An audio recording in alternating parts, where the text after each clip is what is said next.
വരുവാനില്ലാരുമിങ്ങൊരു നാളും ഈ വഴിക്കറിയാം അതെന്നാലുമെങ്ങും പ്രിയമുള്ളൊരാളാരോ വരുവാനുണ്ടെന്നു ഞാൻ വെറുതെ മോഹിക്കുമല്ലോ, ഞങ്ങൾ വെറുതെ മോഹിക്കുമല്ലോ.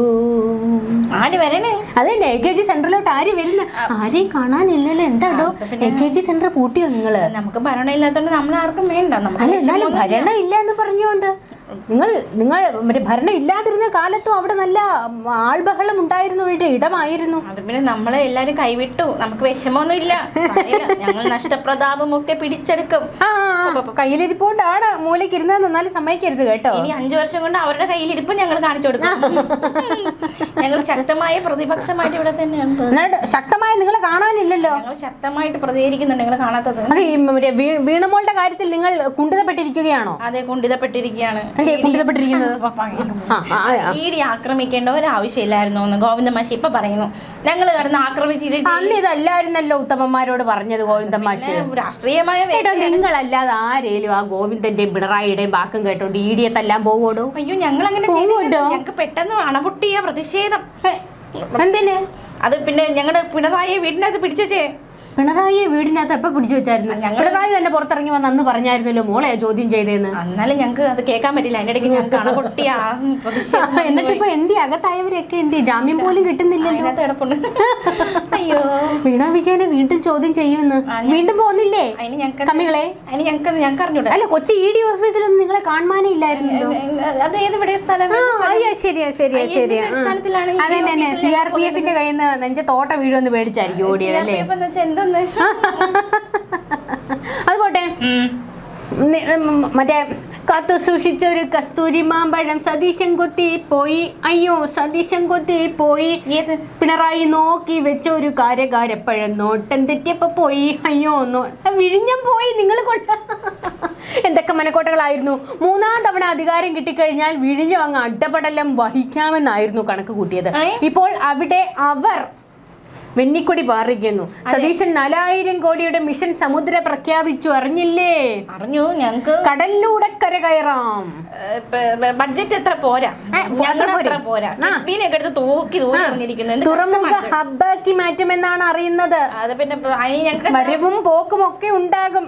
ഞങ്ങൾ തെളിച്ച പാതയിൽ കൂടി അവർ നടക്കുന്നു. കല്ലിട്ടവരല്ലേ? കല്ലിട്ടത് മാത്രമല്ലേ ഉള്ളൂ. നടപ്പിലാക്കി ഞങ്ങൾ അതെ, നടപ്പിലാക്കി അവിടെ കൃത്യമായിട്ടൊന്ന് നോട്ടമെത്തിക്കാൻ പോലും പിണറായിക്ക് കഴിഞ്ഞില്ല. അതിനു മുമ്പേ മനവരെ വിഴിഞ്ഞത്തെ അവർ പോകുന്നുണ്ട്. ഞങ്ങളാണ്, നിങ്ങളൊന്നും മറക്കരുത്, ഞങ്ങളാണ് അവിടെ ഉദ്ഘാടനം ചെയ്തത് കേട്ടോ. അത് തന്നെ, അതിലെ മറ്റേ വിഴിഞ്ഞത്തൂടെ മറ്റേ ഈന്തപ്പഴത്തിന്റെ കുരു ഒക്കെ ഇറക്കാന്ന് വിചാരിച്ചോണ്ടിരുന്നതാ. എങ്ങനെ സഹിക്കും നിങ്ങളിത്? ഞങ്ങൾക്ക് മിഷൻ സമുദ്ര ഞങ്ങളല്ലേ ഇത് ചെയ്തത്. ഞങ്ങൾക്ക് അതിന്റെ അതായത് ആശയനെ ഞങ്ങൾക്കുള്ള മറ്റേ ഡയലോഗ് വരാ. അല്ല, നിങ്ങളുടെ മറ്റേ ആൾക്കാരൊക്കെ ഡയലോഗ് അടിച്ചു തുടങ്ങിയല്ലോ. ഇത് അദാനി സതീശനും തമ്മിലുള്ള ഡീലാണെന്ന്. അദാനി സതീശന് പണ്ട് അയ്യോ, പിണറായി അദാനി തമ്മിൽ അപ്പൊ പിന്നെ എന്തുവായിരുന്നു? കൂട്ടുകച്ചവടമായിരുന്നു, ഫ്രണ്ട്ഷിപ്പ്. ഇത് മറ്റേ അവിഹിതമായിട്ട് അവർ എന്തൊക്കെയോ ചെയ്യുന്നുണ്ട്. ഇതിനാണ് മംഗലാപുരത്ത് സതീശൻ പോയത്. അല്ലേ? ഞങ്ങൾ ഇതിനെതിരെ ശക്തമായി പ്രതിഷേധിക്കും. മൊത്തത്തിൽ തേഞ്ഞൊട്ടിയാണോ? തേഞ്ഞൊട്ടി പൊക്കോണ്ടിരിക്കുന്ന ദൈവം എന്താകുമെന്ന് പാർട്ടിയുടെ കാര്യം.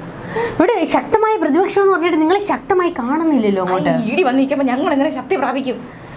അത് വീണെ പിടിച്ചോണ്ട് പോകാനല്ല, നിങ്ങളെ പിടിച്ചോണ്ട് പോകാനല്ലല്ലോ. അത് ശക്തമായ നേതാവ് എന്താണെന്ന് എനിക്ക് അറിഞ്ഞൂടാ. എന്തോ ഒരു അധംപതനത്തിലേക്ക് പോകുന്ന ഒരു എനിക്ക് തോന്നുന്നു. ശക്തമായ പ്രതിപക്ഷമാകാൻ ഇവർക്ക് സാധിക്കാത്തത് പിണറായി അത്ര ഊർജം പോരാ. മകളുടെ കേസ് വന്നതോടുകൂടി പിണറായി അങ്ങ് മൂലയ്ക്ക് ഒതുങ്ങിയിരിക്കുകയാണ്. കാരണം പണ്ടായിരുന്നെങ്കിൽ മുഖ്യമന്ത്രിയുടെ പ്രിവിലേജ് ഉപയോഗിക്കായിരുന്നു മോളെ രക്ഷിക്കാൻ. ഇപ്പൊ പ്രതിപക്ഷ നേതാവാണ്, വലിയ പ്രിവിലേജ് ഇല്ല. സുധാകരൻ പറഞ്ഞില്ലേ ഞങ്ങൾ പിണറായി നനഞ്ഞ പടക്കമൊന്നു. ഞങ്ങളെല്ലാം ഇപ്പൊ അങ്ങനെ തന്നെ ഇരിക്കണം, നനഞ്ഞ പടക്കം. അപ്പൊ കനലൊരു തരി ഇല്ലേ ഇപ്പൊ? കനലൊരു തരി എവിടെയെങ്കിലും അല്ല, ഒരിടത്ത് മതി എന്നാണല്ലോ നിങ്ങൾ പറയുന്നത്. പക്ഷെ ഞങ്ങൾക്ക് എന്തോ പഴയ ഊർജ്ജം കിട്ടില്ലോ.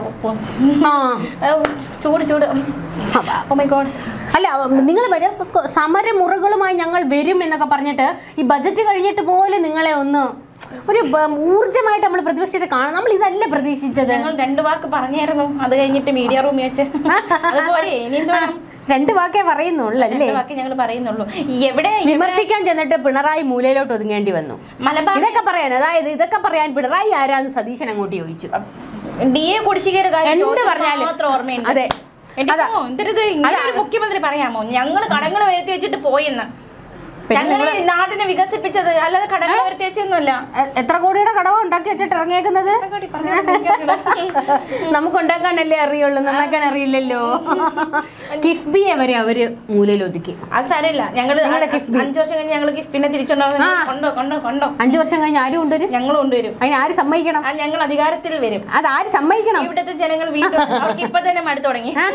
താണ് വീണ് കേണ് അപേക്ഷിക്കണം, എന്നാലേ അവർ സമ്മതിക്കത്തുള്ളൂ. പക്ഷെ നിങ്ങൾക്ക് സാധ്യതയില്ല. കാര്യം നിങ്ങൾ തിരുത്താൻ തയ്യാറായിട്ടില്ല. നേതൃമാറ്റം ആവശ്യപ്പെട്ടിട്ട് നിങ്ങളുടെ ഗോവിന്ദൻ എന്താ പറഞ്ഞത്? അങ്ങനെ ഇപ്പൊ എന്നെയും പിണറായിയെ മാറ്റാൻ ഒരുത്തനും വിചാരിക്കണ്ട. അപ്പൊ പിന്നെ ഇനിയിപ്പൊ നിങ്ങൾ മാറ്റത്തിന് തയ്യാറല്ല എന്ന് നിങ്ങൾ തന്നെ സമ്മതിക്കുന്നുണ്ടല്ലോ. ഞങ്ങൾ അന്താരാഷ്ട്ര കാര്യങ്ങൾ, നിങ്ങൾക്ക് അന്താരാഷ്ട്രം ആകെ കേരളത്തിൽ മാത്രമല്ലേ ഉള്ളൂ. ഞങ്ങൾ ആഭ്യന്തര കാര്യങ്ങൾ അതിൽ ഇടപെടണ്ട കേട്ടോ. നിങ്ങളുടെ ആഭ്യന്തര കാര്യത്തിലേക്ക് വരുമ്പോഴത്തേക്ക് മൊത്തത്തിൽ നിങ്ങൾക്ക് അങ്ങ് പണി തന്നുകൊണ്ടിരിക്കുകയാണല്ലോ ആഭ്യന്തരമന്ത്രി.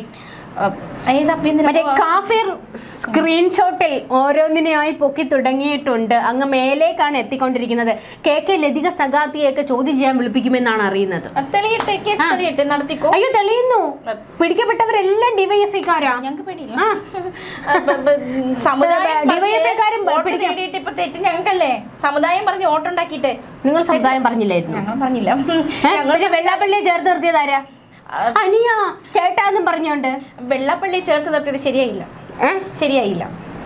ന്യൂനപക്ഷ പ്രീണനം എന്ന ഒരു ന്യൂനപക്ഷങ്ങൾക്ക് അത് ഭയങ്കര വിഷമമായി. ഇപ്പൊ എല്ലാം തിരുത്തി പറയുന്നുണ്ട് കേട്ടോ. പക്ഷെ അതായത് വെള്ളാപ്പള്ളി നടേശനെ ചേർത്ത് നിർത്തിയത് ശരിയായില്ല. പിന്നെന്തായിരുന്നു ശരിയാകാൻ? ED അടിച്ചത് ശരിയായില്ല. അങ്ങനെ ഒന്നും ശരിയായില്ല. പക്ഷെ നേതൃമാറ്റത്തിന് തയ്യാറുണ്ടോ? ഞങ്ങൾക്ക് ശേഷം പ്രളയം. അപ്പൊ നിങ്ങൾക്ക് ശേഷം പാർട്ടി അങ്ങ് തൊലഞ്ഞോട്ടെന്ന്? അയ്യോ അങ്ങനെയല്ല. അല്ല, നിങ്ങൾക്കല്ല പിണറായിക്ക് ശേഷം. ഞങ്ങൾ അങ്ങനെ വിചാരിച്ചാൽ അവരെങ്ങനെ വിചാരിക്കണ്ടേ ആശാനെ? അവർക്ക് വേണ്ടി ഒരു ചിന്ത, അവരത് ചിന്തിക്കുന്നില്ല. ഞങ്ങൾ എന്ത് ചെയ്യാനാണ്? നിങ്ങളങ്ങ് മാറി നിന്നാ പോരെ അങ്ങോട്ട്. ഞങ്ങൾ പാർട്ടിയിൽ നിന്ന് മാറാനോ? പാർട്ടി ഞങ്ങളുടെ രക്തമാണ്. അതെ, ഊറ്റി കുടിച്ചു കഴിഞ്ഞില്ലേ? നിങ്ങൾ പാർട്ടിയാണെന്നല്ല, നിങ്ങൾ ഡ്രാക്കുളയാണെന്ന് വേണം പറയാൻ. MV ഗോവിന്ദനും പിണറായിയും ഡ്രാക്കുളകൾ. അങ്ങോട്ട് അവരുടെ പോയി പറയാം. ഞങ്ങളുടെ തുറന്നിട്ട് എന്ത് ചെയ്യാനാണ്? നിങ്ങളുടെ നേതാക്കന്മാരല്ലേ പോയി അങ്ങോട്ട് പോകണം. പാർട്ടി നേതൃത്വം മാറുന്നോന്ന് ഞങ്ങൾ പറഞ്ഞു. ജയരാജൻ വരണോന്ന് പറഞ്ഞു. ഞങ്ങള് പറഞ്ഞു. ആര് പറഞ്ഞായിരുന്നു? ഞങ്ങള് കണ്ണൂരിലെ സഖാക്കൾ പറഞ്ഞു. P ജയരാജൻ എന്താ കേൾക്കാത്തത്? P ജയരാജനെയൊക്കെ പേടിയാ. അർജുനായെങ്കിൽ പറഞ്ഞു. P ജയരാജനെയൊക്കെ പേടിയാ ഇപ്പോഴും. തലയ്ക്ക് മുകളിൽ വളർന്നാലോ അല്ലേ? 82 വയസ്സായി. പാർട്ടി സെക്രട്ടറി ആകാൻ ആവശ്യപ്പെടുന്നുണ്ട്. പക്ഷെ ചോദിക്കട്ടെ, P ജയരാജൻ അല്ലാതെ വേറെ ആരുണ്ട് പാർട്ടി സെക്രട്ടറി ആക്കാൻ? മറ്റേ ആ അട്ടർ വേസ്റ്റ് സാധനം, ആ ഗോവിന്ദൻ. അയ്യോ, തോൽവി എന്നൊന്നും പറഞ്ഞാ പോരാ, ലോക തോൽവി. നിങ്ങക്ക് വേറെ ഒന്നിനും കിട്ടിയില്ലേടോ ഇത്? ഇടോ എത്രയോ മഹാരഥന്മാരിരുന്ന ഒരു പാർട്ടി സെക്രട്ടറിയുടെ കസേരയിൽ ഒരു ബഫൂണിനെ കൊണ്ടിരുത്തിയേക്കുന്നത്. നേതാക്കളെല്ലാം പറഞ്ഞോണ്ടല്ലോ ഈ കളി ഉത്തമ. എന്നിട്ട് നിങ്ങളുടെ MV ഗോവിന്ദനെ MA ബേബി മറ്റേ വലിച്ച് തോട്ടിലെറിയുന്ന കണ്ടായിരുന്നല്ലോ. അങ്ങനെ ഭാര്യയ്ക്ക് സീറ്റ് കൊടുക്കേണ്ട കാര്യം ഉണ്ടായിരുന്നില്ല എന്ന് പറഞ്ഞോണ്ട്. അത് പിന്നെ ഞങ്ങൾക്ക് തെറ്റുകളിൽ നിന്ന് ഞങ്ങൾ തിരുത്തണമല്ലോ. നിങ്ങൾ തിരുത്തുന്നില്ലല്ലോ. തെറ്റുകൾ വരുത്തിയാലേ നിങ്ങൾക്ക് തിരുത്താൻ പറ്റത്തുള്ളൂ അല്ലേ? അതൊരു തെറ്റായി പോയി അല്ലേ? തെറ്റ് തിരുത്തും. താഴെ തട്ടിലല്ല പ്രശ്നം, മേളിലാണ് പ്രശ്നം. ഏകോപനമില്ല. മനസ്സിലായില്ലേ? 5 വർഷം 5 വർഷം കഴിയുമ്പോ നിങ്ങൾ എങ്ങോട്ട് വരുമെന്നാ നോക്കി ഇരിക്കത്തേ ഉള്ളു. മേലോട്ട് നോക്കിക്കേ. മറ്റേ ഒരു വിരലെടുക്കൂ. മറ്റേ കയ്യിലെ ഒരു വിരലെടുക്കൂ. ആ വായിക്കത്തോട്ട് വെച്ചോളൂ. എന്തിനീ വായിക്കത്തോട്ട് വെച്ചോളൂ. 5 വർഷം കഴിയുമ്പോഴത്തേക്ക് ഇതായിരിക്കും നിങ്ങളുടെ അവസ്ഥ. നോക്കൂ മാനവരെ, ശക്തമായ പ്രതിപക്ഷത്തെ നിങ്ങൾ കാണാൻ ഇനി 1 വർഷം കൂടി കാത്തിരിക്കേണ്ടിയിരിക്കുന്നു. അവരിപ്പോ പുത്തനച്ചി പുരപ്പുറം തൂക്കുന്നതാണല്ലോ. അത് കഴിഞ്ഞ് തനിക്കുണം വരുമല്ലോ. അപ്പൊ കാണാൻ കേട്ടോ. പുത്തനച്ചി എന്തൊക്കെ ചെയ്യണു? പ്രിയദർശിനി പെണ്ണുങ്ങളെ തള്ളിക്കയറ്റുന്നു. കാത്തിരുന്ന് പെണ്ണുങ്ങളെ തള്ളിക്കയറ്റിയാൽ എന്താണോ പദ്ധതിക്ക്? എന്താണോ കുഴപ്പം? പറഞ്ഞേ, ഒരു കുറ്റം പറഞ്ഞേ.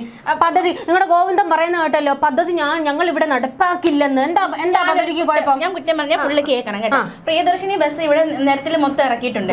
സിറ്റിയിൽ പാവപ്പെട്ട പെണ്ണുങ്ങൾക്ക് പോകാൻ വേണ്ടിയിട്ട് ബസ്സില്ല, ഫുൾ സിറ്റി ഫാസ്റ്റ്. ഈ പ്രിയദർശിനി ഉപയോഗിക്കുന്നത് മൊത്തം 1 ലക്ഷം രൂപ ശമ്പളം വാങ്ങിക്കുന്ന സെക്രട്ടറിയിലെ പെണ്ണുങ്ങളാണ്.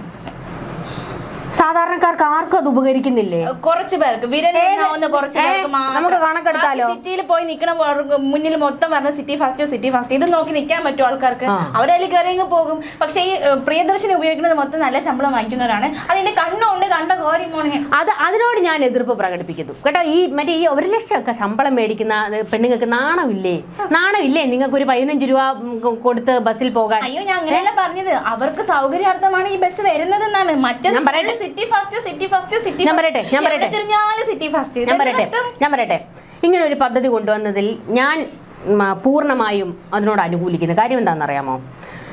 പക്ഷേ ഇത് കുറച്ചുകൂടി വിപുലമാക്കണമെന്നാണ് എനിക്ക് പറയാനുള്ളത്. നിങ്ങളിപ്പം നടപ്പിലാക്കിയിരിക്കുന്നത് ഒരു പ്രഖ്യാപനം നടത്തിയത് കൊണ്ട് വാക്ക് പിന്മാറ്റാൻ പറ്റാത്തത് കൊണ്ട് നിങ്ങളത് നടപ്പിലാക്കി എന്നുള്ളതാണ്.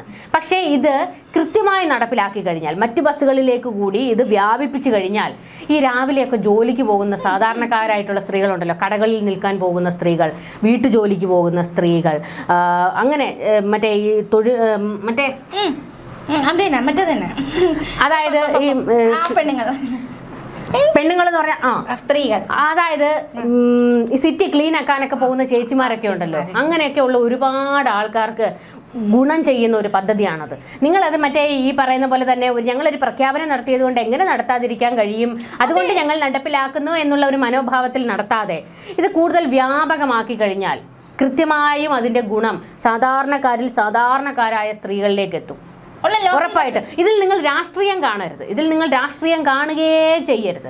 അതുകൊണ്ട് ഇത്തരത്തിലുള്ള പിന്നെ ഞാൻ പറയുന്നത്, ഈ വയോജനങ്ങളായിട്ടുള്ള ബസ്സിൽ കയറുന്ന വയോജനങ്ങളായിട്ടുള്ള ആൾക്കാർക്ക് ഇത് ഫ്രീ ആക്കി കൊടുക്കുക, കുട്ടികൾക്ക് ഇത് ഫ്രീ ആക്കി കൊടുക്കുക എന്നുള്ള ഒരു ആഗ്രഹം. ഇപ്പോൾ സർക്കാർ കയറിയതേ ഉള്ളൂ, അവർക്ക് സാമ്പത്തിക പ്രതിസന്ധികളുണ്ട്. അതുകൊണ്ട് തന്നെ അതൊക്കെ ഒന്ന് മാറുമ്പോൾ നിങ്ങളിതൊരു വിപുലമായ പദ്ധതിയാക്കി മുന്നോട്ട് കൊണ്ടുപോകണം. അല്ലാതെ 2 ദിവസം കഴിയുമ്പോഴത്തേക്ക് അടച്ചു പൂട്ടരുത് കേട്ടോ. അടച്ചു പൂട്ടി കഴിഞ്ഞാൽ നമ്മൾ പറയും പദ്ധതി നടപ്പിലാക്കിയാൽ മാത്രം പോലെ അർഹരായവർക്ക് കിട്ടുന്നുണ്ടോന്നും കൂടി നിങ്ങളെല്ലാം അർഹരായവർക്ക് കിട്ടിയോന്ന് നോക്കിയായിരുന്നോ? പെൻഷൻ എവിടെ 3000 രൂപ പറഞ്ഞതൊക്കെ എവിടെ നോക്കട്ടെ, ഇതൊക്കെ പ്രഖ്യാപനങ്ങൾ മാത്രമാകരുത് കേട്ടോ. 3000 രൂപ കൊടുക്കാന്ന് പറഞ്ഞു, ഇവിടെ 3000 എവിടെ? അത് കൊടുപ്പിക്കേണ്ട ഉത്തരവാദിത്തം ആരുടെയോ? നിങ്ങളുടെ. പക്ഷെ പ്രതിപക്ഷത്തെ ഇവിടെ കാണാനില്ല. ഞങ്ങളുടെ കേപ്പിത്താന്റെ മോളെ എപ്പോഴാണ് അറസ്റ്റ് ചെയ്തുകൊണ്ട് പോകുന്നത് എന്നറിയാത്തതിന്റെ വിഷമത്തിൽ കുണ്ഠിതപ്പെട്ടിരിക്കുകയാണ്. ഞങ്ങൾ പ്രതിപക്ഷമാകാൻ വേണ്ടിയിട്ടുള്ള തയ്യാറെടുപ്പിലാണ്. ചിലപ്പോൾ നിങ്ങൾ 5 വർഷം വരെ കാത്തിരിക്കേണ്ടി വരും ശക്തമായ പ്രതിപക്ഷത്തെ കാണാൻ. അതെ, ഓരോരോ ഗതികേടുകൾ ഒലക്കടമുണ്ട്.